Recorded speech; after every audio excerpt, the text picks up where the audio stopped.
The scream began before midnight. It wasn't a sound of physical pain, but something deeper, the sound of a mind breaking. It shattered the cold winter air of Golestan Palace in Tehran, echoing down marble corridors.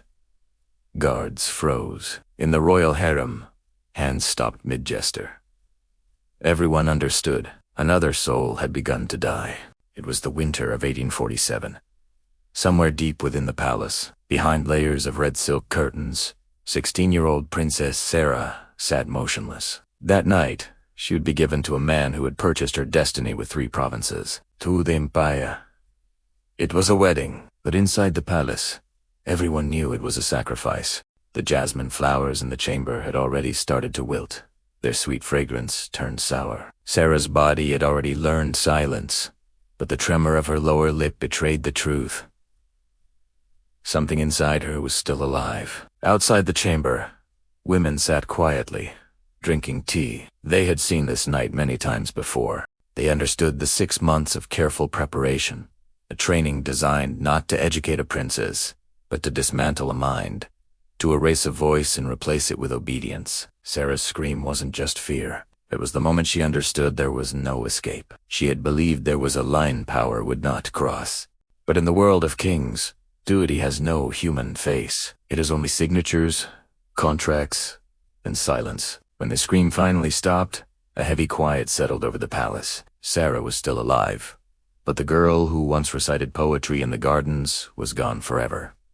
Empires don't need thinking princesses. They need symbols of obedience. And as dawn crept across the courtyards, only one unspoken truth remained in the air.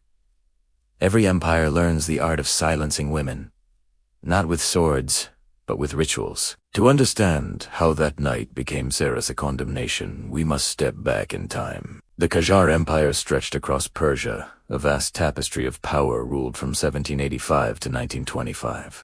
Its heart was Golestan Palace, a place of dazzling beauty that hid its cages well. Visitors saw mirrored halls and rose gardens, a paradise on earth. But inside the royal harem, women were not individuals. They were strategies. The birth of a daughter was greeted with complicated prayers, half celebration, half calculation. Nurses would whisper, "An agreement has arrived." A princess wasn't a child. She was an unsigned contract. Sara grew up surrounded by luxury, but she sensed something strange. Conversations always revolved around generals, treaties, and provinces. From the gardens, she watched caravans arrive, sometimes carrying not just silks and jade, but young women sent away as brides, the currency of diplomacy. Power wasn't just inherited, it was negotiated, and those negotiations almost always had the body of a woman at their center. She was 13 when she truly understood. Her cousin, only a year older, was promised to an aging tribal lord to secure a trade agreement. Sara watched her cousin leave the palace in silence. While the men celebrated a successful negotiation with wine, the women simply lowered their eyes. That day, Sara realized her name, which meant shining flower, was not a promise, but a label on a treasure chest. Her education was designed to shape her presence, not her mind. She was taught to walk slowly, to lower her eyes, to smile without revealing her teeth. Virtue, her instructors said, was simply the most elegant form of silence. Tutors recited poetry, while eunuchs watched, ensuring the young princess never raised her gaze too high. This was how the daughters of kings were raised, inside cages so beautiful they could almost be mistaken for heaven. Then, in the spring of 1847, Sara's name appeared in the court records, not as a princess, but as an agreement. In a council chamber, powerful men discussed her future over maps of Persia. They spoke her name, and then another, Mirza Hassan Khan, commander of the northern armies, 43 years old. A man feared more than respected. He had already buried 2 wives. One died in childbirth, the other from what palace physicians called prolonged melancholy. The deal was struck quickly. In exchange for the princess, Hassan Khan would receive control of 3 provinces in the favor of the throne. No one mentioned Sara's age or her wishes. In the documents, her name was just a necessary signature, like the transfer of property. When the news reached the royal harem, the women lowered their eyes, not from surprise, but from pity. They knew that this announcement marked the end of the girl, and the beginning of the instrument. Sara was just 14 years old, and the Empire had decided the course of her entire life. When the council chamber doors closed that afternoon in 1847, Sara's fate had already been sealed. What followed was not preparation for a marriage. It was preparation for obedience. The palace did not rush the process. Empires rarely rush the shaping of instruments. They prefer patience, repetition, and ritual. The first lesson was silence. In the corridors of the harem, language itself became dangerous. Sara was told that from that day forward she would speak only when addressed, and even then, only with the correct words. Her instructors gave her a list, 43 approved phrases. Nothing more. Yes. Yes, my lord. As you command, forgive my clumsiness. I thank you for your generosity. The phrases were rehearsed endlessly, spoken again and again until they became automatic. At first, Sara tried to resist in small ways. She whispered questions to the other girls or asked the servants for explanations. Each time, she was punished with isolation, a full day without company. No conversation, no warm food, no human presence. The other girls quickly stopped speaking to her. They had already learned the rule that governed life inside the palace. Someone else's disobedience could easily become your own punishment. Gradually, the silence spread. Words began to disappear, and as language faded, something else began to fade with it. Thought. Language anchors identity. When language is removed, memory slowly begins to dissolve. A historian writing centuries later would describe the method with chilling accuracy. Memory begins to die when verbs are strangleed. For the instructors, this was discipline. For the human mind, it was annihilation. Once silence had taken root, the second phase began. The body. Every morning at dawn, Sara was taken to the palace courtyard. The marble floor reflected sunlight so intensely that it almost hurt the eyes. There, beneath the watchful gaze of elderly instructors, she began practicing what they called the 8 movements of submission. The first movement was the greeting bow. Her eyes had to lower before her head moved. Even the order of motion mattered. The second movement was the offering bow. Her body descended slowly, as though presenting itself as tribute. The third movement was the retreat. She had to step backward without turning her back, a maneuver that demanded both balance and perfect awareness of fear. And so it continued, each movement more precise than the last. The 8th required her head to remain inclined at exactly 30 degrees. Not 31. 30. The angle itself represented respect. A mistake meant pride. Sara practiced the movements until her muscles burned and trembled, but the instructors never acknowledged the pain. To show discomfort was interpreted as arrogance. They moved among the girls like sculptors shaping living statues. A cold hand would press Sara's neck downward. Too straight, one instructor would whisper, "You are not broken yet." There was no shouting, no visible violence, yet the humiliation was precise. Surgical. The ritual did not teach the body to move. It taught the body to disappear. Sara learned to walk so quietly that her footsteps made no sound at all. She learned to breathe so gently that her chest barely rose. She learned to exist without presence. Soon, the movement of lowering her head became automatic. Even when she was alone, she sometimes found herself bowing slightly toward empty space. Her body no longer obeyed, thought it to be yet fear. When the body had surrendered, the final phase began. The mind. The instructors changed their methods. Instead of correcting Sara directly, they staged elaborate simulations of married life. She practiced entering rooms, greeting imaginary guests, serving tea, offering respect. Sometimes everything appeared correct. 10. Suddenly, the instructor would change tone. "Your bow is clumsy," she would say. A husband might reject you for less. Other times they ignored her entirely, speaking about her as if she were invisible. What a disappointment, one might remark coldly, so unworthy of her rank. Sara would stand there perfectly still, while the air around her seemed to erase her existence. There was no correct answer. If she tried harder, she was too eager.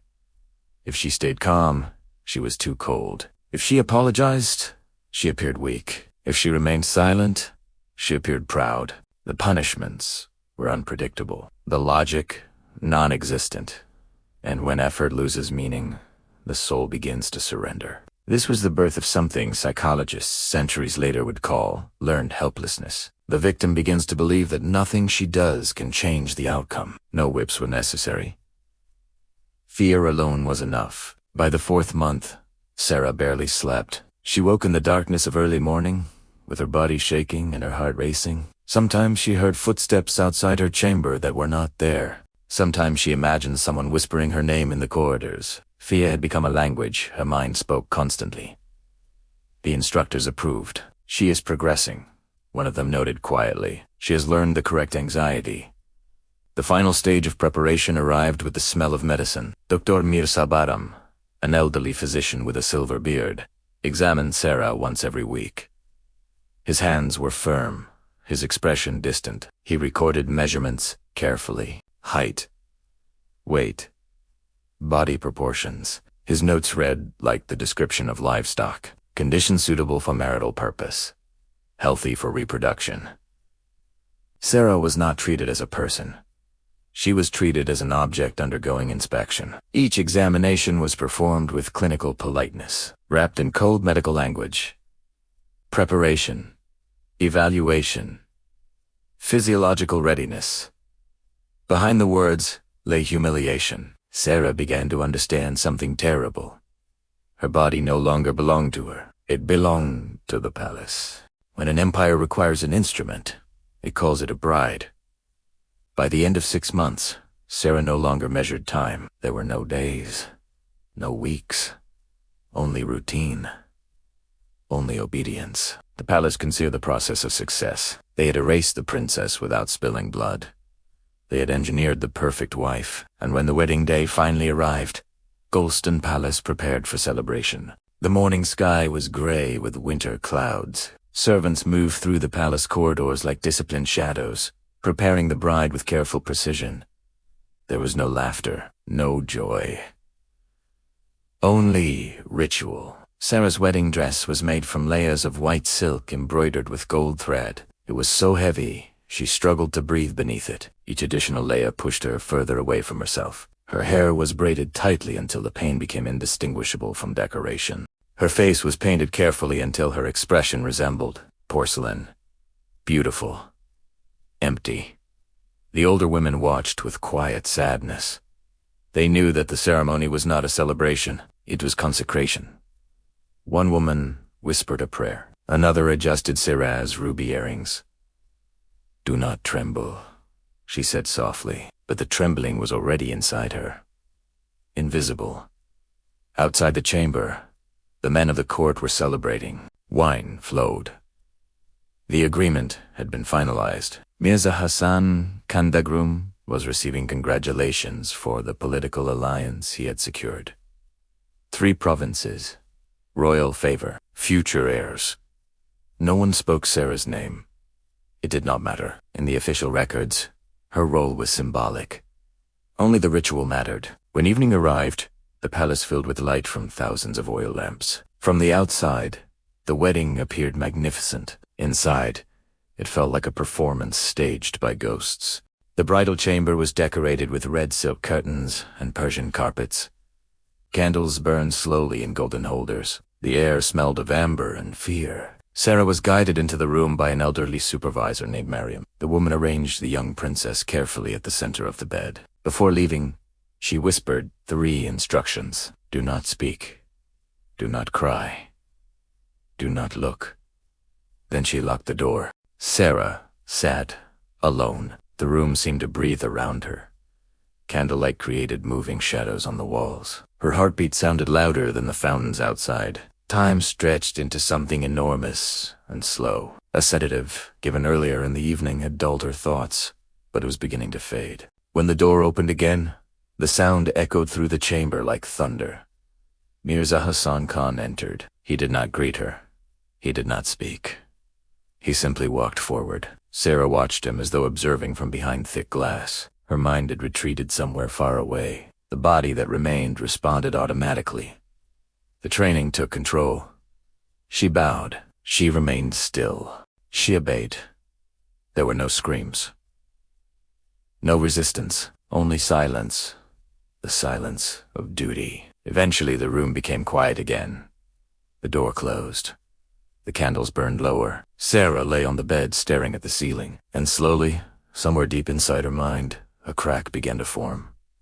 A fracture that made no sound. Before dawn, the attendants returned. They lifted the white sheets and found the ceremonial stain that proved the marriage had been consummated.